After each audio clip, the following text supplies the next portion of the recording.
If you are an automotive salesperson, F&I manager, or maybe you're thinking about a new career in sales, the non-prime market in Canada continues to grow and can be a very rewarding career if done properly.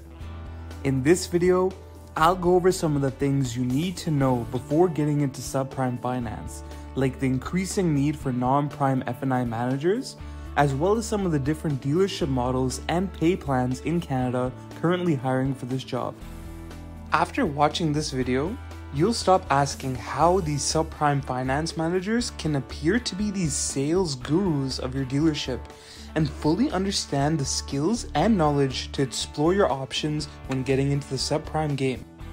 As you know, the effects of COVID-19 have made it so that you can't even give someone a simple handshake when closing a deal. This has changed the way that we do business and shows that the world's economy is evolving into a new era.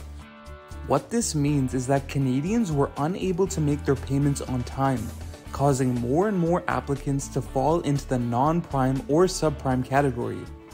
As a person's credit score drops, and major banks and lenders see higher risk with financing these types of applicants, they will either not finance them at all, or will do so with increased requirements, higher interest rates, and more stringent terms.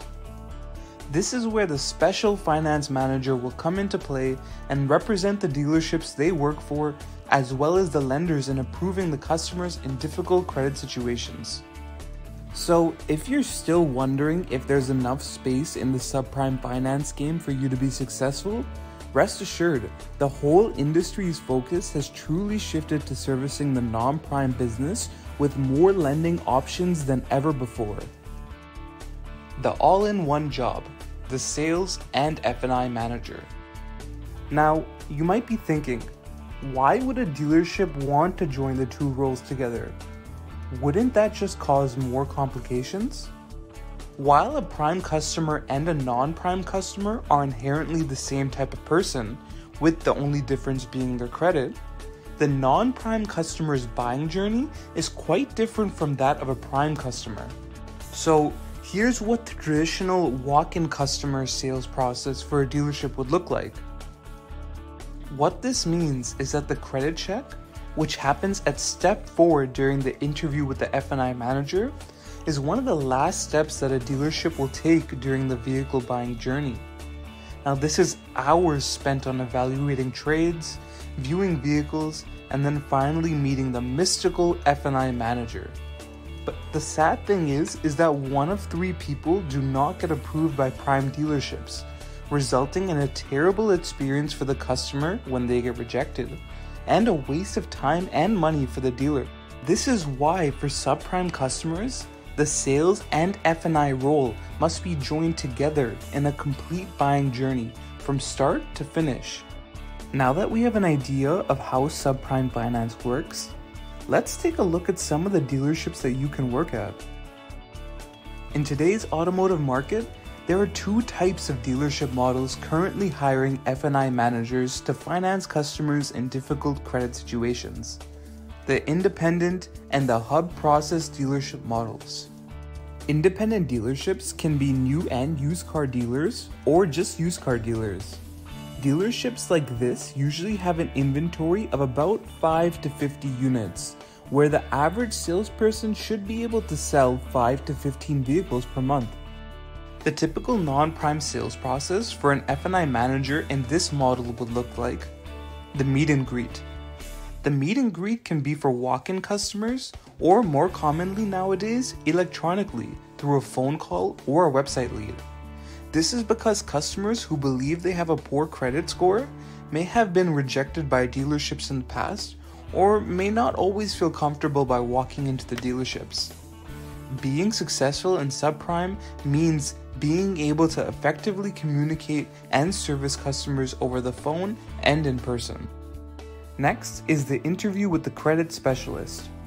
This is a very important step, as qualifying and evaluating the financial position of the customer early on will set the tone for the following steps. The pre-approval process. Now in this model, the F&I manager is responsible for the deal from A to Z. This includes structuring the deal, the pre-approval process, the demos, the test drives, presenting payment options, completing all paperwork and funding, and vehicle delivery. Now that we have an idea of how subprime sales works at an independent dealership, let's compare that with the hub subprime sales process. This is where a dealer group with multiple locations has a central team of specialists who handles all the non-prime business for all the members within the group. Now, you may have seen this type of sales process implemented by large franchise dealerships such as Honda and Toyota, to name a few. The main difference between the two dealership models is that this sales process divides the work in teams, handling each step of the sale individually, a divide and conquer type mentality. This is what the sales process here looks like. It starts off with a BDC, or a call center. A BDC is simply a separate telemarketing department in the dealership or hired on contract work to make outbound phone calls to potential customers, as well as handles inbound calls for sales appointments. Once the lead coordinates at the BDC, the customer's profile is then handed over to the credit specialist. Now, step 2 is where you come into play. The F&I Manager is required to structure the deal properly and work with locations whose inventory they have access to. Once the deal is ready and the vehicle is available, the customer can either meet with the F&I Manager at the dealership, or at times, a delivery team member who will take them for a test drive and arrange the final steps for delivery and disclosure. In some cases, the F&I Manager will not even meet the customer. Now, while this is all good, you still may be asking, which dealership model is better to grow and to make more money in? And the truth is, both are great. Generally though, the sales process for independent dealerships requires more work to be done, which means that managers will tend to gross more per deal, whereas while working in the hub dealerships, you can see a greater turnover, resulting in more vehicles sold every month. You are now sharing responsibilities with others, which would probably result in the gross profits having to be split between team members, or pay plans may be reduced in account for that. So, the choice is yours. I'd recommend that if you're new to the industry, to go to a dealer who has a profitable process in place, as well as training for you to be able to learn from your experiences with customers while grossing well. Speaking of grossing well, let's talk about pay plans. This screenshot you can see from SimTech Dealer Services provides their take on performance-based pay plans. If you can find a dealership that offers performance-based pay plans, this is a great way of motivating F&I managers and rewards good work. Generally, pay is commission-based and is calculated by percentage of gross profits, including F&I products sold. While commissions are great, this can cause a lot of pressure to perform and do well.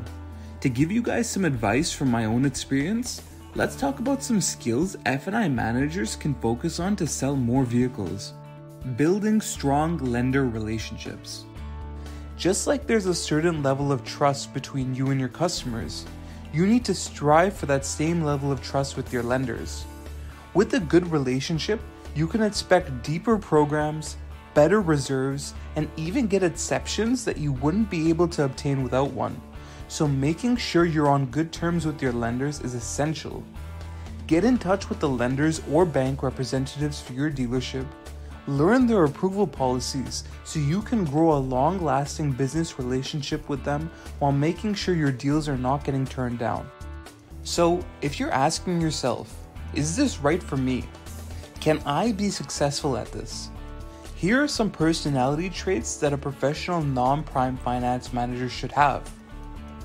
They should be ambitious and hardworking, positive, trainable. Now this is an important step, as anyone who is not able to learn new things will have a tough time adapting to this evolving market. They must be customer friendly and have the ability to close. So this means that you should not be afraid to ask for the sale when you know you have overcome your customers' objections. And finally, you should be empathetic, but not sympathetic. Now, there is a clear distinction between these two. You should be able to feel for your customer situation, but you don't want to feel bad that you can't get them the interest rates that they wanted. So if you feel like you possess these traits above, but maybe you don't know much about the process, don't worry. Remember, process can be taught to those who have good character. So keep an open mind, invest in training, and good luck. If you like this video, please smash that like button and let me know what you think in the comment section below. If you'd like to see more videos like this, please check out my channel and be sure to subscribe.